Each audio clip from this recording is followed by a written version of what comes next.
बहुत समय पूर्व जब गुरुकुल शिक्षा की प्रणाली होती थी, तब हर बालक को अपने जीवन के 25 वर्ष गुरुकुल में बिताना पड़ता था। उस समय एक प्रचंड पंडित राधे गुप्त हुआ करते थे, जिनका गुरुकुल बहुत प्रसिद्ध था, जहाँ दूर दूर के राज्य के शिक्षा प्राप्त करने आया करते थे।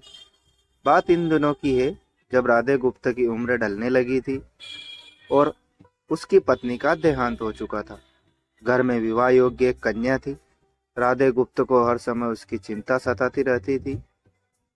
वह उसका विवाह एक योग्य व्यक्ति से करना चाहते थे, जिसके पास संपत्ति भले ही ना हो, पर कर्मठ जो हो, किन्हीं भी परिस्थितियों में उसकी बेटी को खुश रखे और उचित समय पर उचित निर्णय ले सके। एक दिन उनके मस्तिष्क में एक ख्याल आया और उन्होंने इस परेशानी का हल सोचा कि क्यों ना वो अपने खुद के शिष्यों में से ही योग्य वर की तलाश करें। उनसे बेहतर उनकी बेटी के लिए और क्या हो सकता है।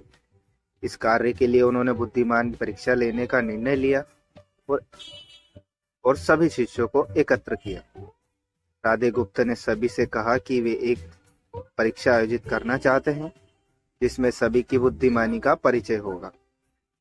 उन्होंने सभी से कहा कि उन्हें अपनी पुत्री के विवाह की चिंता है, जिसके लिए उनके पास पर्याप्त धन नहीं है। इसलिए वे चाहते हैं कि उनके शिष्य विवाह में लगने वाली सभी सामग्री कैसे भी करके एकत्र करें, भले ही उसके लिए उन्हें चोरी का रास्ता चुनना पड़े, लेकिन उन्हें चोरी करता कोई भी देख ना सके। इसी एक शर्त का पालन सभी को करना है। अगले दिन से सभी शिष्य कार्य में जुट गए। रोजाना कोई ना कोई तरह तरह की वस्तुएं चुरा कर लाता और राधा गुप्त को दे देता। राधा गुप्त उन्हें एक विशेष स्थान पर रख देते, क्योंकि परीक्षा के बाद यही सभी वस्तुएं उनके मालिक को वापस करना जरूरी था, क्योंकि वे अपने शिष्यों को सही ज्ञान देना चाहते थे। सभी शिष्य अपने अपने दिमाग से कार्य कर रहे थे, लेकिन इनमें से एक चुपचाप गुरुकुल में बैठा हुआ था, जिनका नाम रामास्वामी था। वह राधा गुप्त का सबसे करीबी और होनहार छात्र था। उसे ऐसा बैठे देख राधा गुप्त ने इसका कारण पूछा। तब रामास्वामी ने बताया कि आपने परीक्षा की शर्त के रूप में कहा था कि चोरी करते वक्त इसे कोई न देख सके। इस प्रकार हम अकेले में भी चोरी करते हैं, तब भी हमारी अंतरात्मा उसे देख रही है। हम खुद से उसे नहीं छिपा सकते। इसका अर्थ यही है कि चोरी करना व्यर्थ है। उसकी यह बात सुन राधा गुप्त के चेहरे पर खुशी छा जाती है। वे उसी वक्त सभी को एकत्र करते हैं और पूछते हैं कि आप सब ने जो चोरी की है, क्या उसे किसी ने देख? सभी कहते हैं नहीं। तब राधा गुप्त कहते हैं कि क्या आप अपने अंतर मन से भी इस चोरी को छिपा सके? सभी को बात समझ आ जाती है और सबका सिर नीचे झुक जाता है, सिवाय रामास्वामी के। राधा गुप्त रामास्वामी को बुद्धिमानी की परीक्षा में अव्वल पाते हैं और सभी के सामने कहते हैं कि यह परीक्षा मेरी पुत्री के लिए उचित वर तलाशने के लिए रखी गई थी।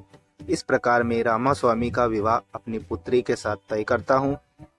सभी खुशी से झूम उठते हैं, साथ ही चुराई हुई हर एक वस्तु को उसके मालिक को सौंपकर विनम्रता से सभी से क्षमा मांगते हैं। कहानी की शिक्षा। बुद्धिमानी की परीक्षा से यही शिक्षा मिलती है कि कोई भी कार्य अंतर्मन से छिपा नहीं रहता और अंतर मन ही मनुष्य को सही राह दिखाता है। इसलिए मनुष्य को किसी भी कार्य के सही गलत के लिए अपने मन को टटोलना सबसे जरूरी है।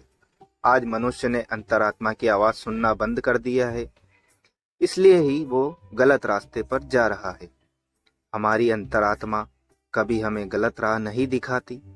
यह जरूरी है कि मन की आवाज हमें वो करने की सलाह देती है जिसे दिमाग कभी स्वीकार नहीं करता, क्योंकि दिमाग सदैव स्वहित में कार्य करता है और मन हमें सही और गलत का परिचय करवाता है। यही सही गलत का परिचय ही हमें सदैव बुराई से दूर रखता है। किसी भी कार्य के करने से पहले मन की आवाज सुनना जरूरी चाहिए। इस परीक्षा के जरिए राधा गुप्त ने अपनी पुत्री के लिए एक उचित वर भी तलाश लिया और शिष्यों को जीवन का अमूल्य ज्ञान दिया। आज के वक्त में कोई भी शिक्षक एवं शिक्षक पद्धति मनुष्य को धन कमाने तक का ही ज्ञान देते हैं। एक बालक का सर्वांगीण विकास कहीं न कहीं लुप्त हो जाता है। आज का मनुष्य केवल बड़े होकर एक धनवान व्यक्ति बनने का ही ज्ञान विद्यालय में लेता है। उस बालक को सही गलत का बोध कराने का दायित्व कोई भी नहीं लेता, क्योंकि उनके माता पिता भी आज के दौर में बस पैसा कमाने में लगे रहते हैं और शिक्षक भी केवल किताबी ज्ञान देकर अपने दायित्व से मुक्त मोड़ लेता है। ऐसे में यह छोटी छोटी कहानियां व्यक्ति को सही गलत सिखाने में अहम भूमिका निभाती है, लेकिन आजकल इसके लिए भी वक्त मिलना मुश्किल है।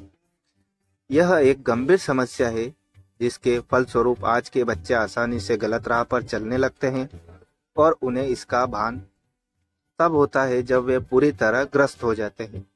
अतः जरूरी है कि हम सभी आज की पीढ़ी को ज्ञानवर्धन बातें भी सिखाएं।